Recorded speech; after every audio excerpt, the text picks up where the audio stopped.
Hello dear friends, welcome to MK legal Shiksha the way of learning. Dear legal aspirants, UP police act complete एक ही class में specially जो pre oriented आपके MCQ based जितने important MCQ हम उनको भी डील करेंगे आज।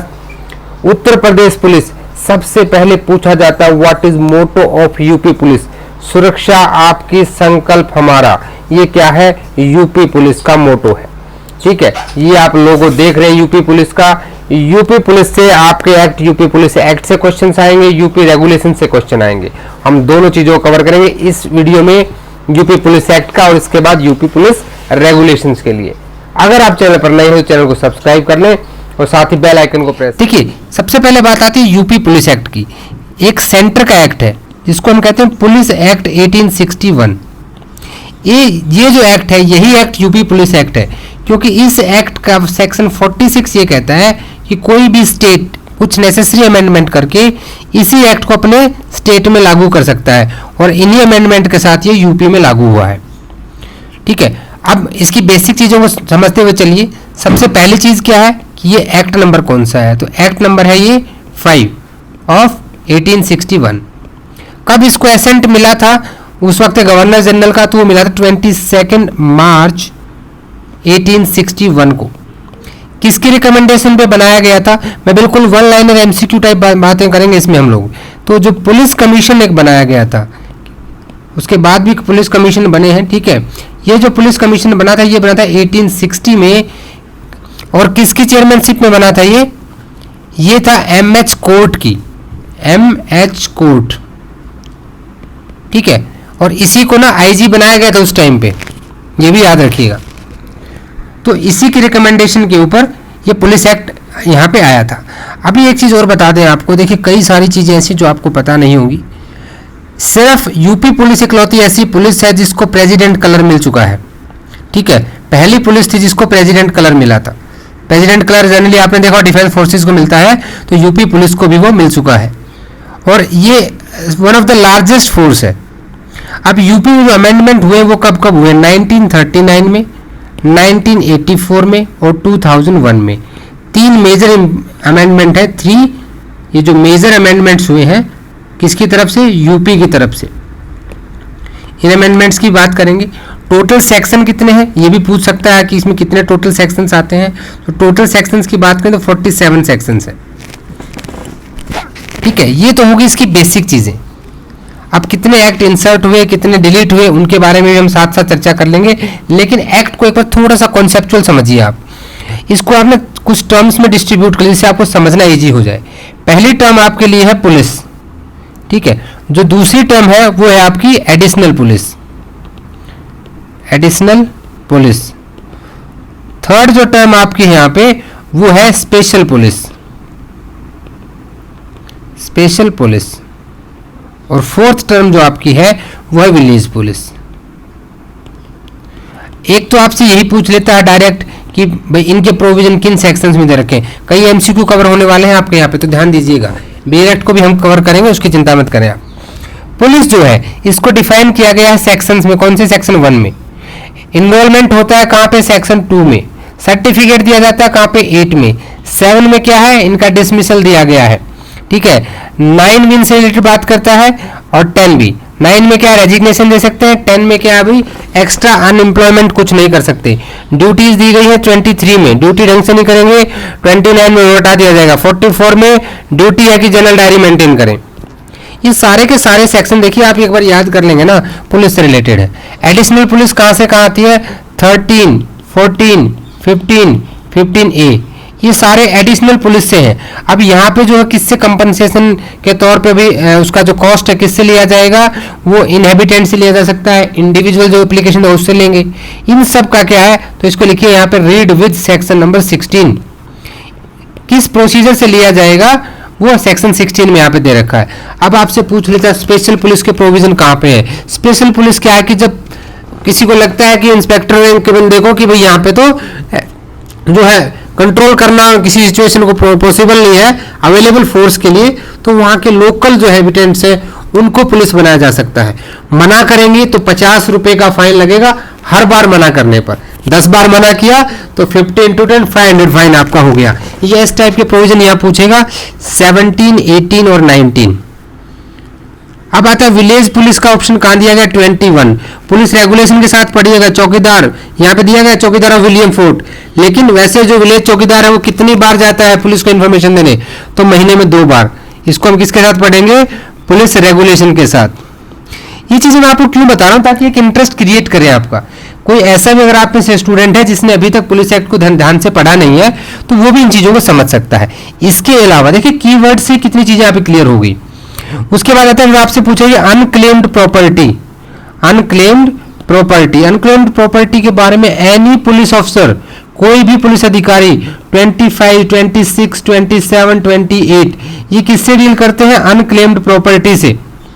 ठीक है। उसके बाद क्या आता है कि मान लीजिए कहीं पे जो पब्लिक असेंबलीज होती हैं, पब्लिक असेंबलीज होते हैं, प्रोसेशंस होते हैं, उनको कैसे कंट्रोल किया जाएगा। इसके लिए 30, 30A, 31 read with 32, read with 32। Okay. अब मान लीजिए कहीं पे पब्लिक न्यूसेंस में क्या है, कोई हथियार वगैरह लेकर आ गया है, तो उसके लिए क्या होगा, अगर कहीं पे पब्लिक न्यूसेंस में, इसको पब्लिक न्यूसेंस वर्ड क्यों दे रहा हूं, क्योंकि जो CRPC में आप 144A पढ़ते हैं उसी की तरह यहाँ पे ये बात करता है 32A और 32B। अब ये जो ऑफेंसेस हैं ये किस तरह से कंपाउंड होंगे, कैसे मैजिस्ट्रेट की पावर होंगी 33, 34। इसके अलावा सिर्फ IG, DG कम IG, ठीक है, सबऑर्डिनेट ऑफिसर्स क्या होंगे, सीनियर अफसर्स क्या होंगे, स्टेट पे सुपरिटेंडेंट किसका होगा, पुलिस पे स्टेट का होगा। ये सारी चीजें थोड़ी सी और एक्स्ट्रा प्रोविजन है। ये सारे के सारा जो मैंने बताया ना आपको, यही पुलिस एक्ट है, यही आपका पुलिस एक्ट है। इससे ज्यादा आपको कहीं नहीं जाना। इतना भी अगर आपने देखा तो इसमें कई MCQ कवर हो जाएंगे आपके। अब मैं आपको जस्ट वन लाइनर सेक्शन 1 से और 47 तक हम अच्छे से कवर कर लेंगे। ठीक है, ये सारी चीजें आपको समझ में आ गई होंगी। चलिए अब हम अपने बेर एक्ट पे चलते हैं, ज्यादा समय वेस्ट नहीं करेंगे और हम चलते हैं सीधे अपने बेर एक्ट के ऊपर। देखिए सबसे पहली चीज क्या है कि जो यूपी पुलिस एक्ट है ये एक्ट नंबर 5 है। ठीक है, ये आपको याद रखना है। दूसरा क्या है कि इसको गवर्नर जनरल की असेंट कब मिली थी, 22 मार्च 1861 को मिली थी। फर्स्ट जो DGP बने थे इसके, IG कौन थे, वो फर्स्ट IG बोलते थे तब। IG कौन थे, HM कोर्ट। इन्हीं की अध्यक्षता में जो है पहली बार क्या बना था आपका, HM कोर्ट की अध्यक्षता में ही पुलिस कमीशन बना था 1860 का, और उसी के रिकमेंडेशन पे पुलिस एक्ट आया था। अंडरस्टूड। टोटल सेक्शन कितने हैं, 47 सेक्शंस है। यूपी ने कुछ अमेंडमेंट की, कब कब अमेंडमेंट की थी, 1939 में, 1984 में और आपका 2001 में। हम ये भी बात करेंगे कि किस अमेंडमेंट में कौन कौन से सेक्शंस यहाँ पे इंसर्ट किए गए हैं। ठीक है, सबसे पहले प्रीएम्बल कर लेते। प्रीएम्बल से भी क्वेश्चन आपका बन सकता है। To organise the police, to organise police and to make police more efficient instrument to prevent the detection of crime. Crime के डिटेक्शन और प्रिवेंशन के लिए पुलिस को ऑर्गेनाइज कर ले। 2 ही काम है प्रीएम्बल में। ये अगर पूछ रहे तो एक MCQ यहां से बनता है। सेक्शन 1 के अंदर अगर आप देखेंगे ना तो टोटल आपकी जो दी गई है यहाँ पे डेफिनेशन 10+1 है। 10+1 क्यों है, क्योंकि 1 इंपॉर्टेंट है यूपी के लिए, वो यूपी अमेंडमेंट एक्ट में डाली गई थी। अब कौन कौन सी हम बात कर, देखिए मैजिस्ट्रेट ऑफ डिस्ट्रिक्ट, याद रखना है कि DM क्या होना चाहिए, 2 चीजें हैं DM के पास।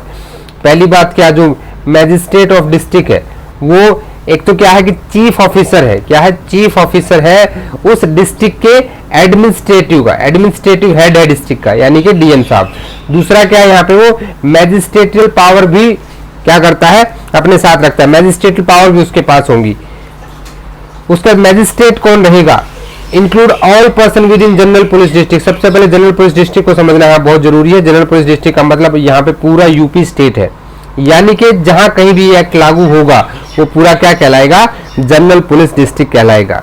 तो जनरल पुलिस डिस्ट्रिक्ट में देखिए कौन कौन हो सकते हैं, जो पावर ऑफ मैजिस्ट्रेट करते हैं। डिस्ट्रिक्ट में DM करता है, और आपको बता दें कि जो स्टेट लेवल पे वहां पे IG करता है। उसके बाद नेक्स्ट में चलते हैं डिस्ट्रिक्ट सुपरिटेंडेंट और डिस्ट्रिक्ट, इसमें देखिए ये एक इंक्लूसिव डेफिनेशन है। SP के लिए एक ये क्या है, सिर्फ इंक्लूसिव है कि जिसमें एडिशनल SP और ज्वाइंट एसपी, ये और असिस्टेंट एसपी भी इंक्लूड होंगे और स्टेट गवर्नमेंट इनको पावर देगी। अगला जो इंपॉर्टेंट एमसीक्यू बनता है वो बनता है आपका यहाँ से, क्या इंपॉर्टेंट एमसीक्यू यहाँ पे आता है कि इमूवेबल प्रॉपर्टी इसमें इंक्लूड नहीं है। इमूवेबल प्रॉपर्टी पीपीटीवाई समझ जाइएगा, प्रॉपर्टी टाइम कम है पूरा कवर करना, कम से कम समय ताकि आपका समय वेस्ट ना हो, इंक्लूड नहीं है। बस आपको ध्यान ये देना है कि इसमें मूवेबल प्रॉपर्टी, मनी और वैल्यूएबल सिक्योरिटी 3 ही चीजें इंक्लूड है। नेक्स्ट इंपॉर्टेंट आपका क्या आ जाता है कि जो सिविल एविएशन पर्सनल है, इसका मतलब क्या है कि जो सिविल एविएशन डिपार्टमेंट है वहां के जो कर्मचारी थे उनको क्या दे दिया गया था, पुलिस बना दिया गया था, और उसको पुलिस की डेफिनेशन में लाने के लिए उनको बोला जाता है सिविल एविएशन पर्सनल। और ये कब डाला गया था, उत्तर प्रदेश अमेंडमेंट एक्ट 2001 से। अंडरस्टूड। अब पर्सन क्या होगा, पर्सन देखिए आईपीसी वाली बात नहीं है, ये कह रहा है कि कंपनी और कॉर्पोरेशन को इंक्लूड करता है, मंथ कैलेंडर मंथ को इंक्लूड करता है। कैटल अगेन इंपॉर्टेंट, यहां से एमसीक्यू बनेगा आपका। देखिए सबसे पहली बात तो क्या, जितने भी आपके हॉर्न कैटल है, सींगों वाले जो जानवर है वो तो है ही है, सींगों वाले ढोर, उसमें क्या क्या इंक्लूड है आपको याद क्या करना। राजा घोड़े क्या रखते थे राजा महाराजे, भाई हाथी, घोड़े और ऊंट, एलिफेंट, कैमल, हॉर्स। उसके अलावा एस, मूल, सीप, गोट्स एंड स्वाइन। आपके एस क्या होते हैं, गधे। कहते हैं ना कि तुम तो वो तो बहुत ही गधा है, ठीक है, ये होता है गधा, ये होता है खच्चर। सीप और गॉट्स आपको पता है, स्वाइन क्या होता है, सुअर। यानी कि भाई सींगों वाले जानवरों को छोड़ के जितने भी हाथी, ऊंट और घोड़े, गधे, खच्चर, सीप, गॉट और सुअर, ठीक है, भेड़, बकरियां और आपके सुअर इसमें सारे इंक्लूड हो जाते हैं, वो आपको ध्यान रखना है। सबऑर्डिनेट रैंक क्या कहता है, देखिए सबऑर्डिनेट रैंक का मतलब है कि जो डिप्टी सुपरिटेंडेंट यानी कि डीएसपी से नीचे की रैंक के सारे यहाँ पे क्या आते हैं आपके, वो आते हैं। बस अब पुलिस का एनरोलमेंट होता कहाँ, सेक्शन 2 में होता है, इतना याद रखिए, यही पूछा जाता है। सेक्शन 2 इंडेक्स बेस्ड याद रखिए, इसमें कुछ नहीं है, ठीक है। किसी को एनरोल कहां से किया जाएगा, सेक्शन 2 से किया जाएगा। अब 2A को इंसर्ट किया गया किसके लिए, यूपी में सिविल एविएशन डिपार्टमेंट के लोगों को पुलिस बनाने के लिए। अब यहाँ से जो क्वेश्चन क्या बनता है वो देखिएगा आप, वो ज्यादा इंपॉर्टेंट यहाँ पे कि उनको पुलिस तो आपने बना दिया, तो बेसिक सी चीज है। अब मान लीजिए कोई पुलिस नहीं बनना चाहता, उस केस में क्या होगा, अभी उसको अगर नहीं बनना है तो within period of 30 days वो नोटिस देगा, ठीक है। किसको नोटिस देगा, director general of civil aviation.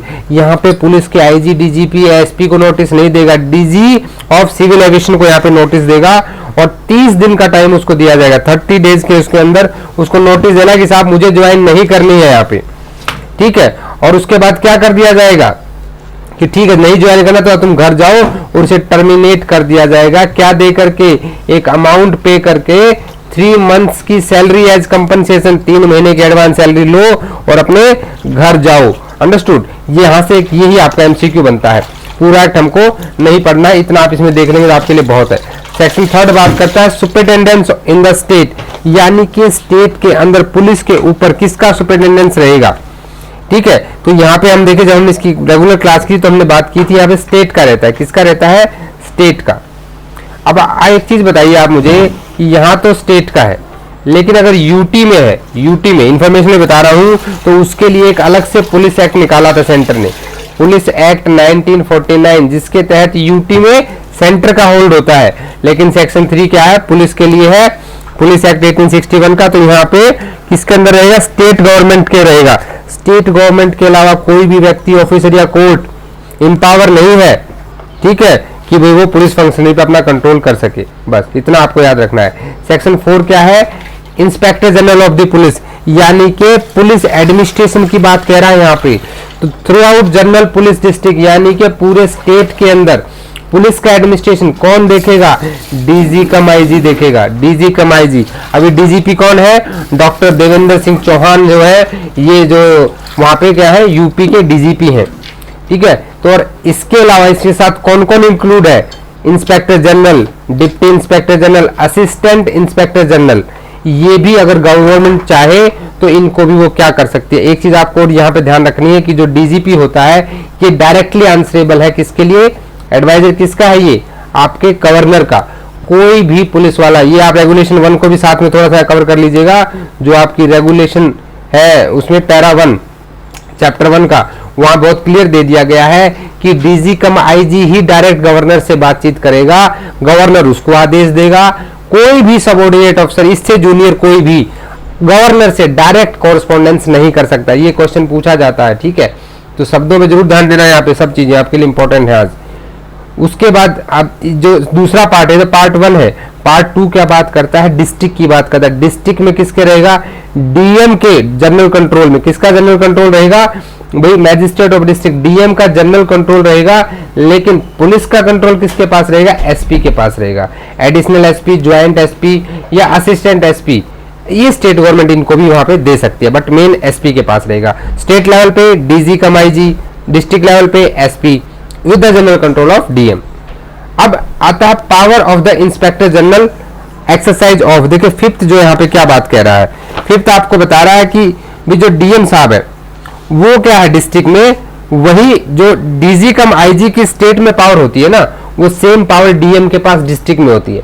आपको ध्यान हो, आप सेक्शन 36 पढ़ते हैं, 36 of CrPC, power of superior officers of the police, वो सेम कॉन्सेप्ट यहाँ पे लागू होता है कि जो डीजी कम आईजी है shall have the full powers of a magistrate through out general police district. मैंने आपको सेक्शन 1 की डेफिनेशन में बताया था कि जो डिस्ट्रिक्ट में होगा, देखिए डिस्ट्रिक्ट लेवल पे, डिस्ट्रिक्ट लेवल के ऊपर जो मैजिस्ट्रेट होगा वो डीएम होगा, और स्टेट लेवल पे जो मैजिस्ट्रेट होगा वो आपका डीजी कम आईजी होगा। तो जितनी भी यहाँ पे अपील, कोई प्रेजेंटेशन, पेटिशन, सब जो कुछ भी उसके एम्प्लॉयज की सुननी है वो कौन सुनेगा, आपका डीजी कम आईजी सुनेगा। तो यहाँ पे इतना आपको ध्यान रखना है।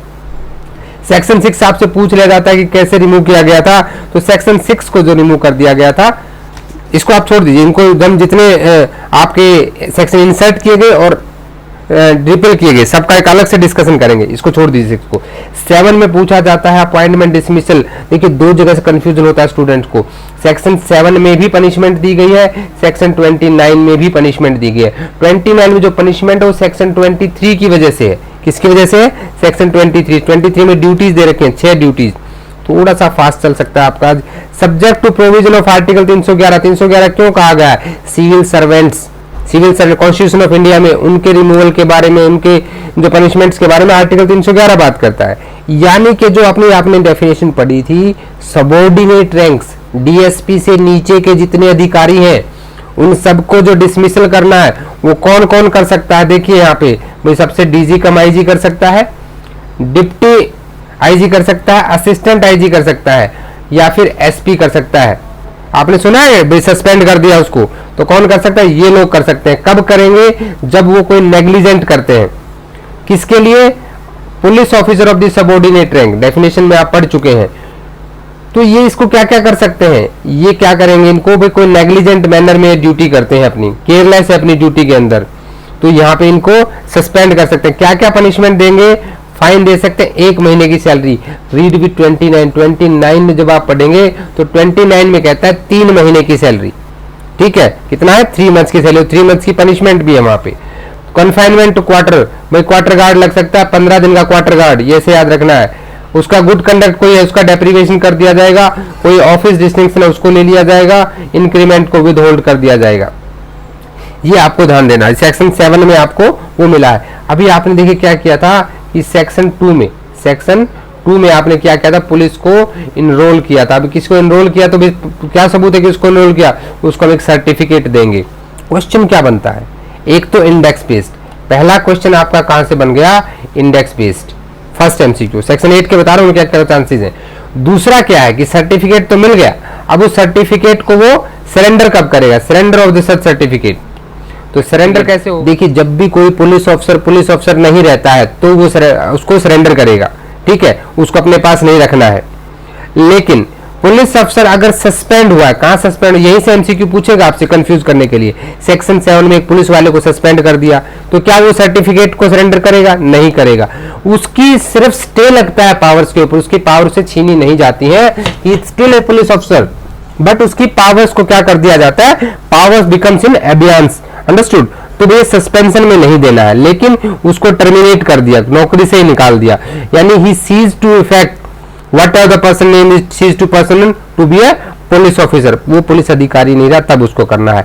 8A पहला क्वेश्चन क्या बनेगा, यहाँ से दूसरा एमसीक्यू ध्यान रखना इसका, ठीक है। 8A में फर्स्ट एमसीक्यू इंडेक्स बेस्ड कब इंसर्ट किया गया, 2001 के अमेंडमेंट में दूसरा क्वेश्चन, ठीक है। उसके बाद क्या है इसमें कि जो भाई क्या किस लिए किया गया, ताकि जो सिविल एविएशन पर्सनल को पुलिस बनाया उनको भी हम एक सर्टिफिकेट देंगे, लाइसेंस देंगे पुलिस का, ठीक है। इस तरह से इसको याद रखिए।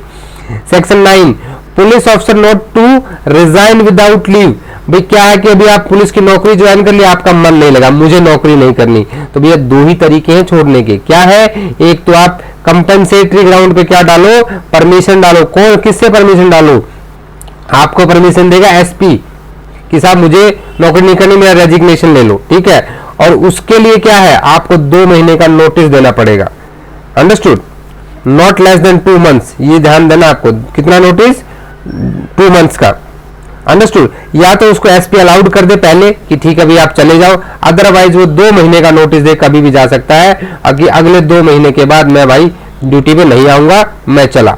सेक्शन 10 क्यों चला, क्योंकि आप मुझे एक्स्ट्रा काम धंधा नहीं करने देते हो, बोला काम धंधा कर लो, कैसे करोगे, 10 नंबरी आदमी होते ना, तो वो किससे, डीजी कमाई की परमिशन से ही कर सकता है, अदरवाइज कोई भी अदर एम्प्लॉयमेंट नहीं करना है। 11 को छोड़ दीजिए, अब आ जाइए सीधे 12 पे, power to make the inspector general to make rules. देखिए अभी यहाँ पे क्या है कि जो इंस्पेक्टर जनरल है वो यहाँ पे रूल मेकिंग पावर है। अभी आप देखिए जो सीआरपीसी में जाते हैं, सीआरपीसी में भी आपकी रूल मेकिंग पावर है, वहां से भी क्वेश्चन बनेगा आपका, देखिए ध्यान दीजिए इन चीजों के ऊपर।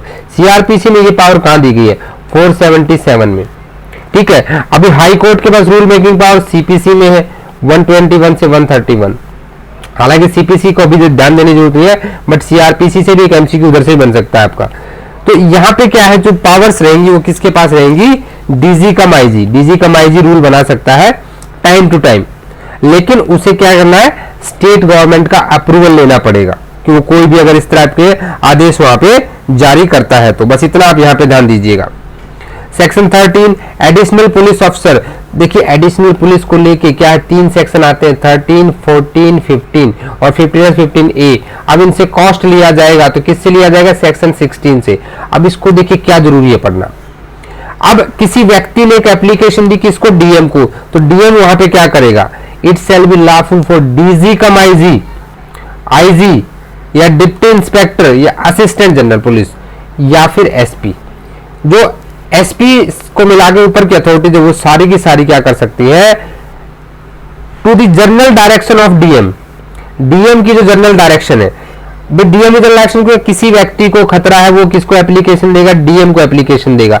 उसके बाद चाहे तो एसपी, चाहे तो उसके ऊपर जो भी असिस्टेंट आईजी, डिप्टी आईजी, आपका आईजी या डीजी कम आईजी, ये लोग क्या कर सकते हैं, एडिशनल पुलिस वहां पे दे सकते हैं। ये एडिशनल पुलिस किसके अंडर में रहेगी, specially under the orders of the SP, district superintendent के अंडर में काम करेगी, ये ध्यान देना है। अब ठीक है भैया, तो देना, इसका खर्चा किसको देना है, इसको चार्जेस जो है, ये एक इंपॉर्टेंट क्वेश्चन आपके लिए, चार्ज जो है self be levied by the person making application, तुम्हें प्रोटेक्शन चाहिए तो तुम्हें उसका खर्चा भी दोगे।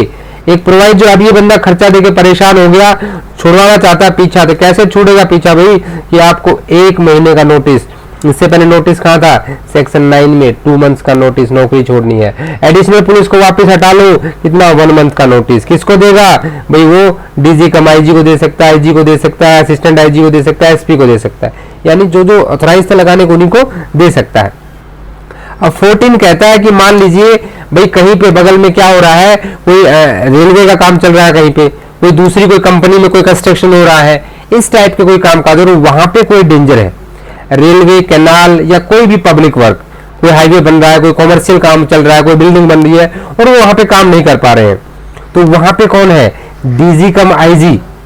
डीजी कम आईजी, देखिए वहां पे था डीजी कम आईजी के साथ बाकी अथॉरिटीज भी एसपी तक, या ओनली डीजी कम आईजी है, कंसेंट लेगा वो किसकी, स्टेट गवर्नमेंट की, और वहां पे एडिशनल फोर्स को डिप्यूट कर देगा, ठीक है। इतना याद रखिए। 14 में क्या है, रेलवे, कैनाल, पब्लिक वर्क, कोई कॉमर्शियल वर्क, वहां पे अगर डिस्टर्बेंस होने की संभावना है तो DG cum IG state government की परमिशन लेके क्या करेगा, वहां पे एडिशनल पुलिस अपॉइंट करेगा, और उसका खर्चा कौन करेगा, payment of extra force so rendered by such person, भाई जिसके पास उसका भाई होल्ड है ना, जो सब कुछ संभाल रहा है, वो उसका खर्चा देगा, इतना आपको याद रखना है। 15 बात करता है सिर्फ आपका कि कोई एरिया डिस्टर्ब हो गया है। अब एरिया डिस्टर्ब हो गया, कौन डिसाइड करेगा? स्टेट गवर्नमेंट एक प्रोक्लेमेशन जारी करेगी। कौन करेगी? स्टेट गवर्नमेंट एक प्रोक्लेमेशन के द्वारा ये बताएगी कि भाई ऑफिशियल गैजेट में कि सो एंड सो एरिया है, ये क्या वहां के लोगों की वजह से या वहां के हालातों की वजह से क्या हो गया, डिस्टर्ब एरिया हो गया है।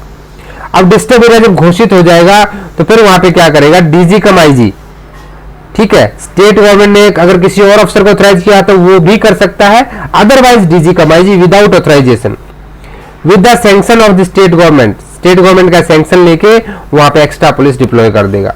अब देखिए एक्स्ट्रा पुलिस डिप्लॉय हो गई। अब भैया वो जो एडिशनल उसका कॉस्ट कौन पे करेगा? यहीं से आपका एमसीक्यू पूछा जाता है।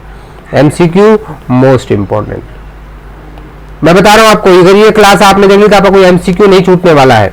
तो जो shall be borne by the inhabitants, ठीक है, कॉस्ट जो है कि एडिशनल फोर्स का कौन करेगा? वो वहां के लोकल लोग करेंगे। यही क्वेश्चन आपसे पूछा जाता है। बाकी इसमें आगे ज्यादा जाने की आपको जरूरत नहीं, स्टेट गवर्नमेंट उसको छोड़ सकती है, वो एक अलग बात है, ठीक है। 15A, जो 15A है, एक अब ये क्या कह रहा है कि जो कंपनसेशन है, अब भाई मान लीजिए कुछ इनहेबिटेंट है जिनकी वजह से दूसरे लोगों को परेशानी हो रही है, तो जिनको परेशानी हो रही है, जो विक्टिम है, उनको कंपनसेशन के तौर पे क्या दिलाया जाएगा? जो इनहेबिटेंट है उस एरिया के, जो कह रहा है कि मुझे इंजरी हुई है क्या, तो वो 3 महीने के अंदर विद इन 3 मंथ्स, 3 मंथ कब से? From the date of injury, कब से? डेट ऑफ इंजरी से, डेट ऑफ इंजरी के 3 महीने के अंदर वो क्या करेगा? एप्लीकेशन लगाएगा मैजिस्ट्रेट को। मैजिस्ट्रेट ऑफ डिस्ट्रिक्ट कौन है यहाँ पे? जब आप पुलिस एक्ट पढ़ रहे हैं तो डीएम, ठीक है, या फिर सब डिविजनल ऑफ डिस्ट्रिक्ट या एसडीएम एक एप्लीकेशन देगा कि साहब मुझे कंपनसेशन मिलना चाहिए, और उसको कंपनसेशन मिलेगा। अंडरस्टूड? बस इतना आप इसमें याद रखिए, ज्यादा डिटेल में नहीं जाने, क्योंकि अभी स्टाफ वो इसको वो कर रहे हैं। दूसरी चीज क्या है कि इसमें कोई भी सिविल सूट मेंटेनेबल नहीं होता है। सिविल सूट नहीं कर सकते आप, सिर्फ एप्लीकेशन दे सकते हैं डीएम एसडीएम को, ये आपको याद रखना है। और इनहेबिटेंट का याद रखिएगा, आप इनहेबिटेंट का मतलब आपका एजेंट, आपका किराएदार, कोई भी रह रहा है तो आप वहां के इनहेबिटेंट माने जाएंगे। सेक्शन 16 क्या है कि भी जो पिछले दिए गए सेक्शंस में जो एडिशनल पुलिस के लिए कॉस्ट की बात कर रहे थे हम, सेक्शन 13 में कौन बियर कर रहा था? जो एप्लीकेशन देगा। सेक्शन 14 में भी जो उस कॉमर्शियल साइट का ऑर्गेनाइजर है वो कर रहा था। सेक्शन 15 में लोकल इनहेबिटेंट्स कर रहे थे। 15A में कंपनसेशन दिलाया जा रहा था जिसको इंजरी हो गई। तो ये सारे के सारे पैसों की रिकवरी नहीं करानी है, वो रिकवरी कराएंगे हम कैसे? सेक्शन 13, 14, 15, 15A की पुराना सीआरपीसी का सेक्शन दे रखा है। कब का दे रखा है? जो पुराने सीआरपीसी है उसके सेक्शन यहाँ पे दे रखे हैं। अंडरस्टूड? अब यहाँ पे थोड़ी सी अमेंडमेंट की गई थी, ठीक है, 1939 में, ये आपको ध्यान देना है। अब ये जो पुराने सेक्शन दिए गए ये नई सीआरपीसी में कहा है? ये जो पुराने सेक्शन है ना, इनको भी ध्यान देना। सेक्शन 386, 387, आप बोलोगे 386, 387 तो सर अपील के प्रोविजन आ जाते हैं। हम अपील में कहाँ पहुंच गए हैं? तो अपील में नहीं जाना है दोस्तों, ये 1882 है। और अभी के लिए इन सेक्शनों को जाएंगे तो ये 421 और 422 है। अंडरस्टूड? 421 और 422 ऑफ सीआरपीसी 1973। तो अगर वो वहां पे क्वेश्चन पूछ लेता है सेक्शन देके, ये ईयर ध्यान देना, अगर ये 1973 है तो आंसर ये है, और अगर 1882 है तो आंसर ये है। ठीक है, ये इतना जरूर ध्यान दीजिएगा यहाँ पे। चलिए नेक्स्ट में आते हैं सेक्शन। अब एडिशनल पुलिस हो गया, अब स्पेशल पुलिस ऑफिसर। गांव वालों को पुलिस वाला बनाया जा सकता है, कैसे बनाएंगे, किसकी एप्लीकेशन में बनाएंगे, बस ये याद रखना है आपको भी। जब कोई सफिशिएंट रीजन होता है ना वहां पे, तो वहां पे कौन एप्लीकेशन दे सकता है? पुलिस अफसर जो है वो not below the rank of inspector होना चाहिए। किसको अप्लाई करेगा? Nearest magistrate. नियरेस्ट मैजिस्ट्रेट से आपका जुडिशियल मैजिस्ट्रेट नहीं, यानी कि एग्जीक्यूटिव मैजिस्ट्रेट, डीएम साहब को, कि भाई यहाँ के जो लोकल इनहेबिटेंट है इनको पुलिस वाला बना देता हूँ। अब पुलिस वाला बनाएंगे तो क्या भाई, उनके पास वो सारी पावर होंगी जो इसके साथ होती है। सेक्शन 18 कहता है कि ठीक है भाई आप पुलिस वाले बन गए, 8 लोगों को आपको पावर मिलेगी पहले की तरह, जो पहला पुलिस वाला है ओरिजिनल उसकी तरह भी मिलेगी। अब मान लीजिए नेक्स्ट एमसीक्यू, इंपॉर्टेंट एमसीक्यू अगला, section 19, refusal to serve as special police अफसर। मना कर दिया, जितनी बार मना करोगे उतनी बार 50 रुपए का फाइन लगेगा। ठीक है, जितनी बार भी मना करोगे, ऑन एवरी सच नेग्लेक्ट, ध्यान देना इन चीजों के ऊपर। ठीक है, तो आपकी एडिशनल पुलिस हो गई, आपकी स्पेशल पुलिस होगी। अब आपकी बचती है एक विलेज पुलिस। अंडरस्टूड? सेक्शन 20 को आप छोड़ सकते हो मेरे हिसाब से। वैसे आप देख लेना, सिंडेक्स बेस बस याद रख लो कि जो भी पुलिस वाला इनरोल्ड हुआ है, देखो इसको कैसे याद करने का तरीका बता रहा हूँ। इनरोल हुआ सेक्शन 2 में, सर्टिफिकेट मिला सेक्शन 8 में, नौकरी छोड़ सकता है सेक्शन 9 में, एक्स्ट्रा काम धंधा नहीं कर सकता है सेक्शन 10 में। अब उसकी अथॉरिटी कैसी होगी, जो पुलिस एक्ट ने कह दिया वैसे ही होगी, बस। Understood. Section 21 village police officer. Village police officer को लेके स्पेशली चैप्टर दिया गया है आपका पुलिस रेगुलेशंस में, ठीक है। पुलिस रेगुलेशंस में कौन सा चैप्टर दिया गया, चैप्टर नंबर 17, जो डायरेक्टली इसी के बारे में बात कर, chapter number 17 of police regulations. तो वहां से भी एमसीक्यू और यहाँ के भी, ध्यान से सुनिएगा अगली 2 मिनट की बातें। मैं दोनों एमसीक्यू बता रहा हूं, जो वहां से भी बनेंगे चैप्टर 17 से और यहां से भी बनेंगे। अंडरस्टूड। देखिए वहां पे क्या बनता है आपका चैप्टर 17 में। पहले तो यहां देखिए कि किसी भी पुलिस वाले को कौन अपॉइंट करता है, विलेज पुलिस। गांव में आपने देखा चौकीदार होता है जो थाने में जाके इंफॉर्मेशन देता है, जन्म मरण बर्थ डेथ इन सब क्राइम सबकी इंफॉर्मेशन पहुंचाता है वहां तक। उसको कौन अपॉइंट करता है, उसको डीएम अपॉइंट करता है। Is directly under the control of DM, ये भी याद रखिएगा। और थाने में उसको कितने बार जाना होता है, मंथ में 2 बार। ये एमसीक्यू बता रहा हूँ आपको, ये सारे एमसीक्यू है। अंडर दी जनरल कंट्रोल किसका रहेगा, विलेज चौकीदार, विलेज पुलिस पे डीएम का। पुलिस स्टेशन में कितने बार जाना है, 2 टाइम्स इन अ मंथ, 1 महीने में 2 बार उसको जाना है, ठीक है। उसको वहां से बाकायदा रजिस्टर मिलता है, पैड मिलता है, सारी चीजें मिलती है, वो गांव में घूमेगा। इतना अगर आपने पता करा, इतना आपके लिए बहुत है, ठीक है। और इसमें ज्यादा कोई दिक्कत नहीं है।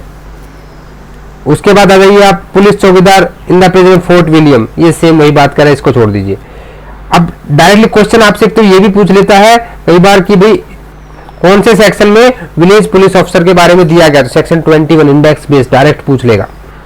Section 22 police officer always on duty may be employed in any part of India. 2 देखिए अब यहाँ को फिर से वही माइंड में रिपीट कर दीजिए। 2 में इनरोल हुआ, 8 में सर्टिफिकेट मिला, 9 में छोड़ सकता था 2 महीने का नोटिस देकर, क्योंकि 2 में इनरोल हुआ था इसीलिए 2 महीने का नोटिस देकर छोड़ सकता है, ठीक है। 10 में एक्स्ट्रा काम धंधा नहीं करना, मैं हो गया परेशान, ठीक है भाई काम धंधा नहीं करना तो 9 में मैं जा रहा हूँ। उसके बाद ड्यूटी कितनी कराते हैं, बोला 24 घंटे, ठीक है, 2 घंटे का भी रेस्ट नहीं देते, 22 2 ठीक है। तो पुलिस ऑफिसर को कहीं भी एम्प्लॉय किया जा सकता है through out the general police district, यानी पूरे स्टेट में कहीं भी पोस्टिंग आ सकती है। और भैया कोई छुट्टी नहीं हो सकती, रात को 12 बजे 1 बजे सब जगह काम करना, इंपॉर्टेंट सेक्शन है। अब ड्यूटीज क्या है, हमने आपको बताया था यहाँ पे कितनी ड्यूटीज हैं, टोटल 6 ड्यूटीज आपकी यहाँ पे हैं। कितनी ड्यूटीज है, 6 ड्यूटीज है। अब ये 6 ड्यूटीज कौन सी है आप इसको समझिए। देखिए अब 6 ड्यूटीज में क्या है कि it shall be duty of every police officer promptly to obey and execute. पहली ड्यूटी क्या है कि वो ओबे करे सारे ऑर्डर्स को और वारंट्स को, जो उसको लॉफुली इशू किए गए कोर्ट के वारंट्स को ओबे करना है, ठीक है। अंडरस्टूड। सेकंड उसकी ड्यूटी क्या है, to collect and communicate intelligence. भाई खबरें रखते हैं ना अपने, 4-5 खबरें भी होनी चाहिए उसके पास। उसके बाद क्या है next, to prevent commission of offence, preventive action कहां दिए गए हैं, 149 से 153 ऑफ सीआरपीसी 1973, ठीक है। प्रिवेंटिव एक्शन भी उसका उसी की ड्यूटी है, ये इसकी ड्यूटी है, उसी की ड्यूटी है। पब्लिक न्यूसेंस है to detect and bring offender to the justice. भाई किसी को पकड़ के इन्वेस्टिगेशन पकड़ के लाते हैं ना कोर्ट के सामने, कौन हाजिर करेगा, वही हाजिर करेगा।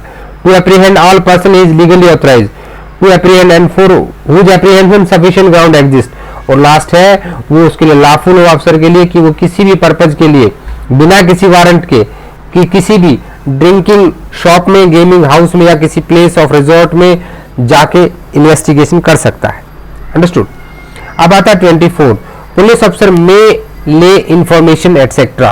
तो पुलिस वाला क्या है ना, या किसी भी मैजिस्ट्रेट को देखिए वो सीधा डीएम को बताएगा कि देखो जी ऐसी ऐसी चीज है, मुझे आप उसके अगेंस्ट में वारंट दे दो, सम्मन दे दो, तो ऐसी इंफॉर्मेशन वो दे सकता है। नेक्स्ट आपके बात आती है अनक्लेम्ड प्रॉपर्टी की। जो आगे के सेक्शन है ना, ये आपके अनक्लेम्ड प्रॉपर्टी के बारे में 3 सेक्शन, 25, 26 और 27, तीनों सेक्शन यहाँ पे अनक्लेम्ड प्रॉपर्टी की बात करते हैं। कोई ऐसी प्रॉपर्टी मिल जाती है पुलिस वाले को जो कि अनक्लेम्ड थी, तो उसका चार्ज कौन ले सकता है। पहला एमसीक्यू तो सेक्शन बेस्ड, ये क्वेश्चन पहले पूछा जा चुका है, रिमेंबर दिस, ये आपका एमसीक्यू पूछा जा चुका है। सेकंड यहाँ पे क्या बनता है कि उस पुलिस ऑफिसर का रैंक क्या होना चाहिए, मिनिमम। तो यहाँ पे एवरी पुलिस ऑफिसर, कोई भी पुलिस वाला उसको कर सकता है, ठीक है, अनक्लेम्ड प्रॉपर्टी को। एंड उसका एक इन्वेंट्री क्या करेगा, इंटीमेशन में किसको, डीएम को। पुलिस ऑफिसर उसका डिस्पोजल कैसा करेगा, जैसे कि मैजिस्ट्रेट उसको गाइड करेंगे। अब इसी के लिए देखिए मैजिस्ट्रेट क्या कर सकता है, 25 बताता है कि every police officer can detain the unclaimed property. 26 का तो मैजिस्ट्रेट की पावर कह रहा है कि मैजिस्ट्रेट में detain the property and issue proclamation. और वहां पे क्या करेगा, मैजिस्ट्रेट उस प्रॉपर्टी को बोलेगा कि ठीक है डिटेन कर लो, मालखाने में जमा करा दो, और एक प्रोक्लेमेशन, एक लिखित आदेश जारी करेगा जो क्या कहेगा कि जिस किसी की प्रॉपर्टी है वो आगे अपना क्लेम कर सकता है विद इन 6 मंथ। तो क्वेश्चन कहां से बनता है, विद इन 6 मंथ। कितना टाइम दिया जाता है, 6 मंथ का। आपको जानो सीआरपीसी में आप सेक्शन 82 में प्रोक्लेमेशन पढ़ते हो तो वहां पे 83 में जब अटैचमेंट की जाती है उसके लिए भी जो ऑब्जेक्शन होता है कितने समय दिया जाता है, वहां भी 6 महीने दिया जाता है। अगर आपने सीआरपीसी पढ़ी तो आप लॉजिकली भी इसका आंसर दे सकते हैं। अब अगला देखिए प्रोविजन कौन से फॉलो होंगे यहाँ पे, 525, बट कौन सी सीआरपीसी, सीआरपीसी 1882।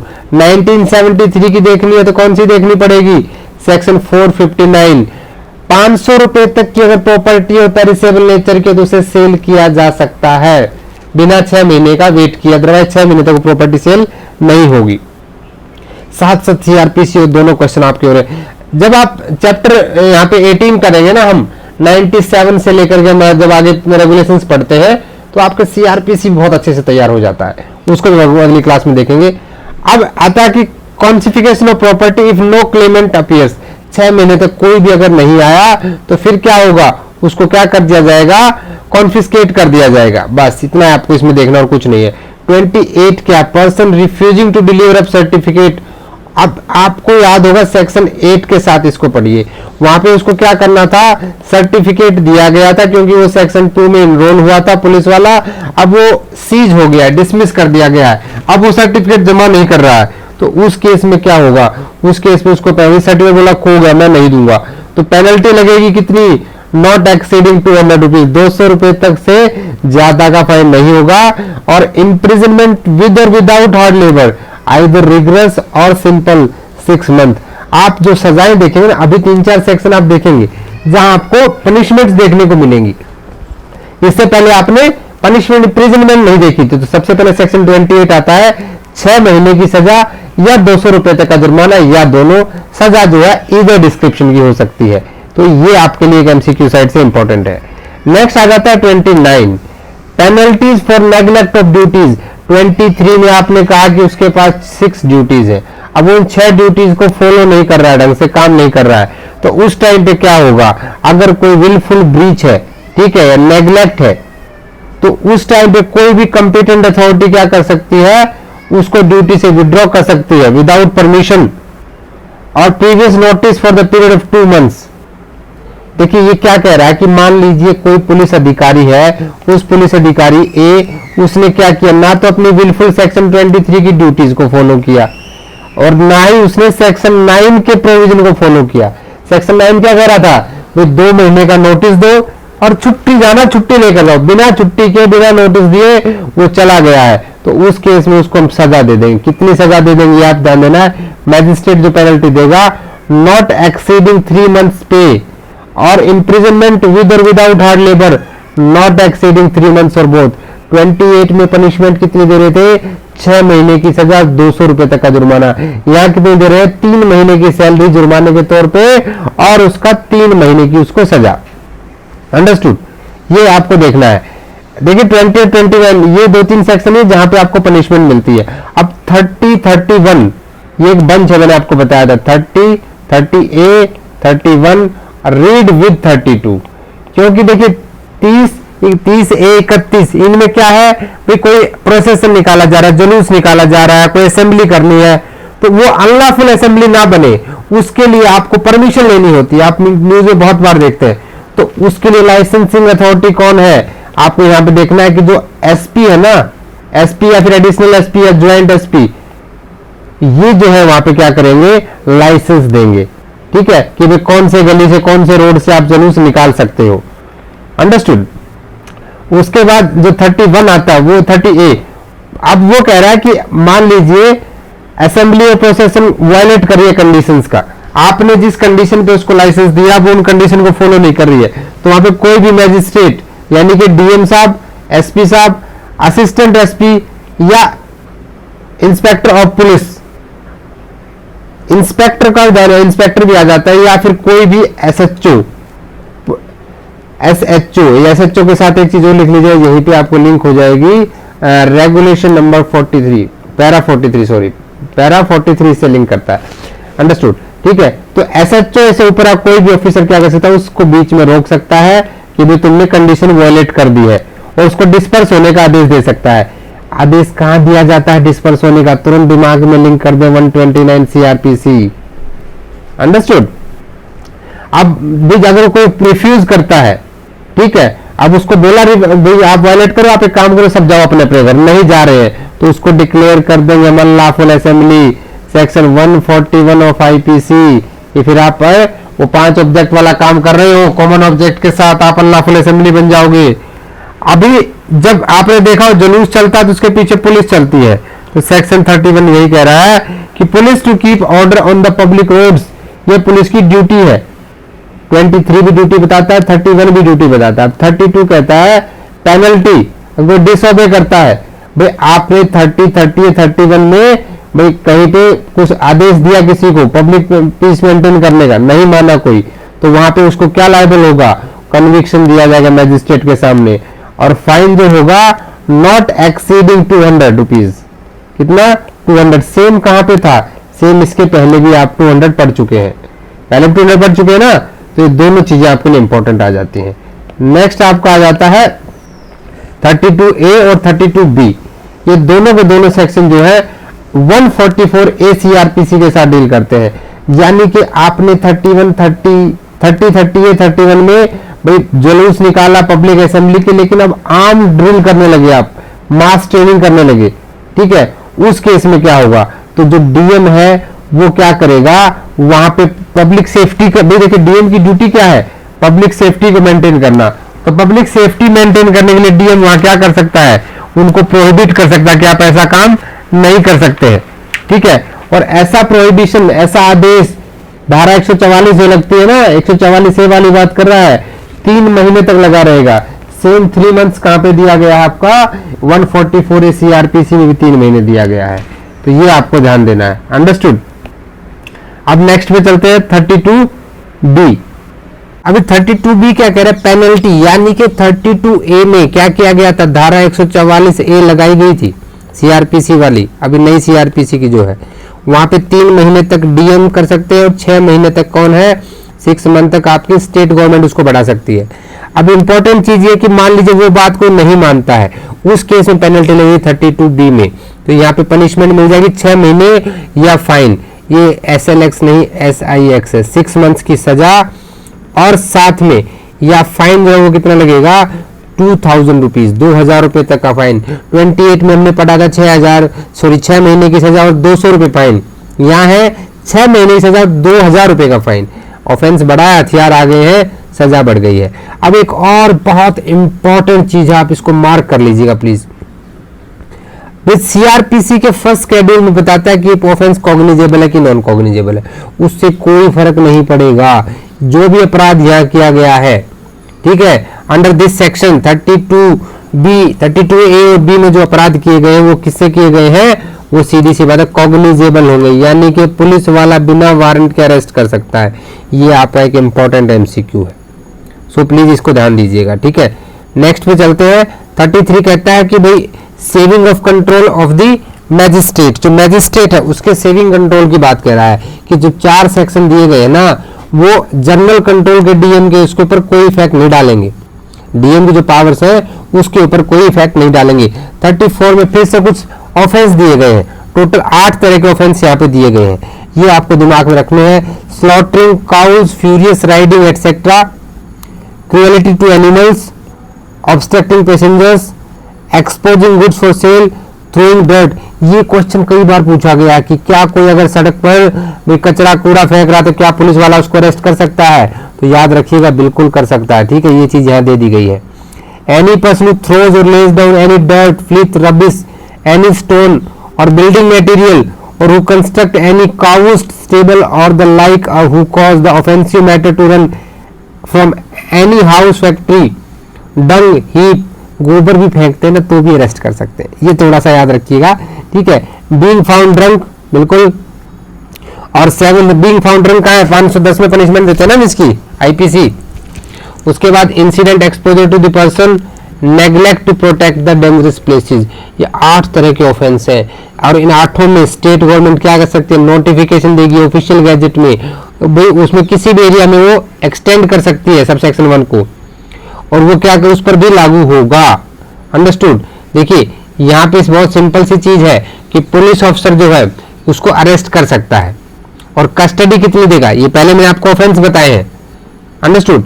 इन ऑफेंस को स्टेट गवर्नमेंट डिसाइड करती है और ऐसे केसेस में क्या है कि नॉट एक्सीडिंग 50 रुपीज, कन्विक्शन होगा मैजिस्ट्रेट के सामने तो जुर्माना कितना होगा 50 रुपीज। 50 रुपीज आपको याद और कहीं पे था, आप सेक्शन कौन से में मुझे आप कमेंट करके बताइए कि पुलिस ऑफिसर बनने से मना कर रहे थे, स्पेशल पुलिस ऑफिसर, तो आपको 50 रुपए का फाइन लग रहा था, बताइए, देखिए कमेंट कीजिएगा।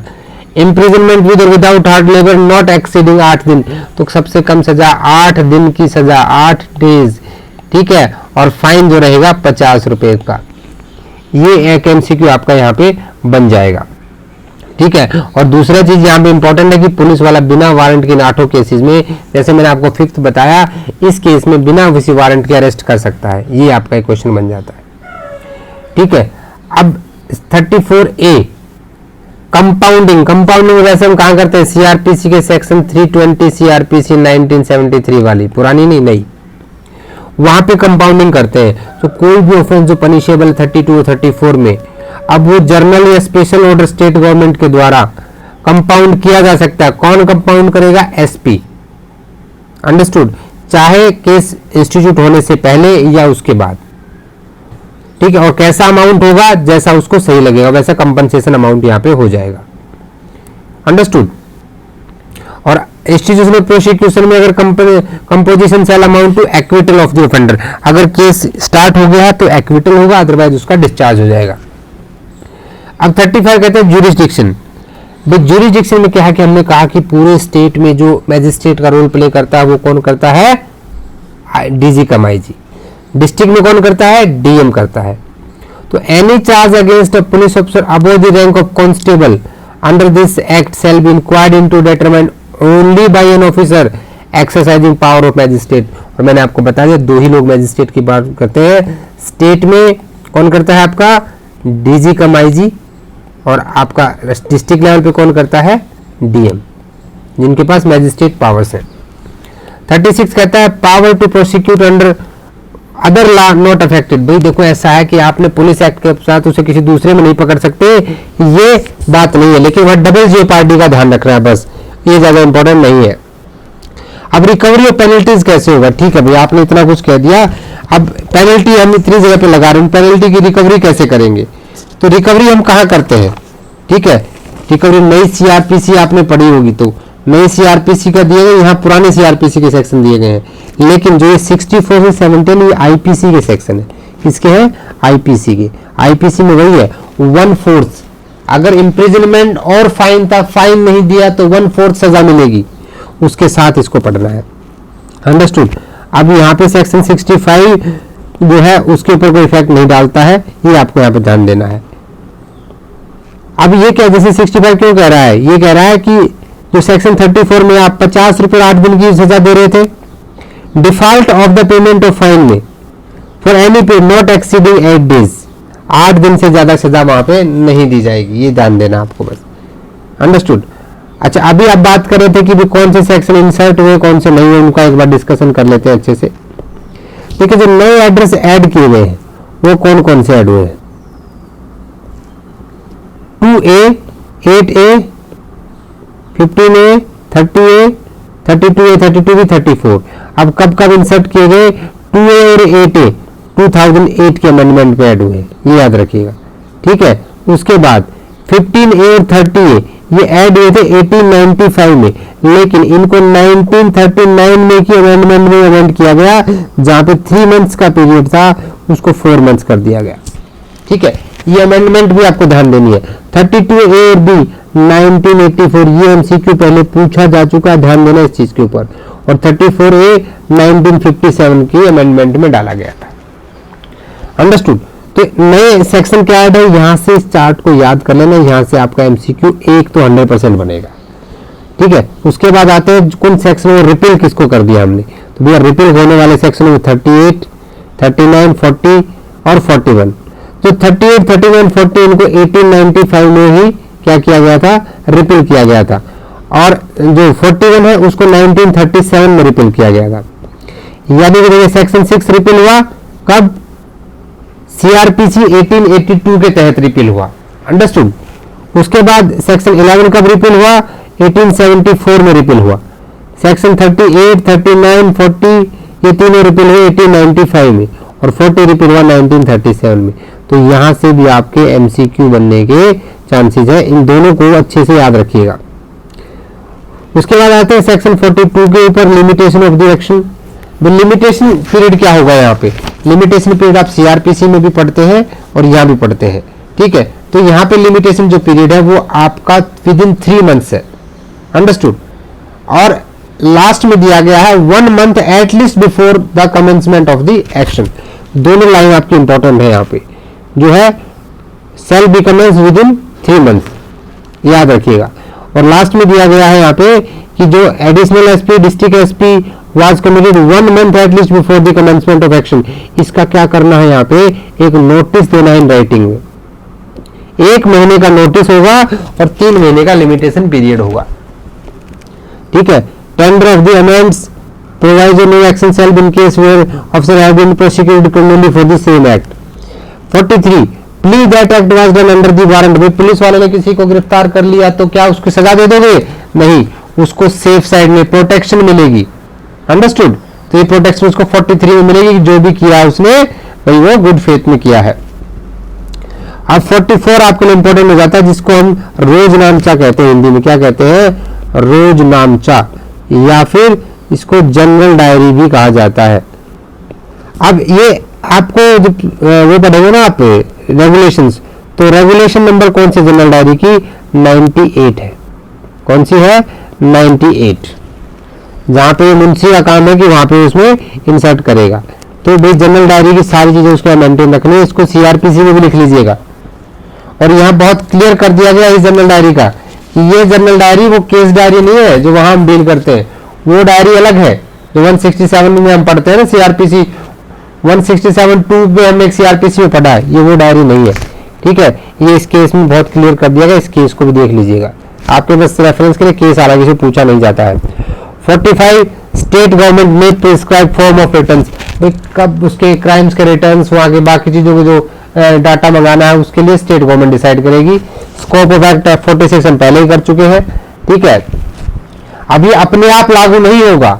46 क्या कहता है, this act shall not apply bye its own, यानी कि गवर्नमेंट को क्या करना पड़ेगा, कुछ ना कुछ इसमें अमेंडमेंट करने पड़ेंगे।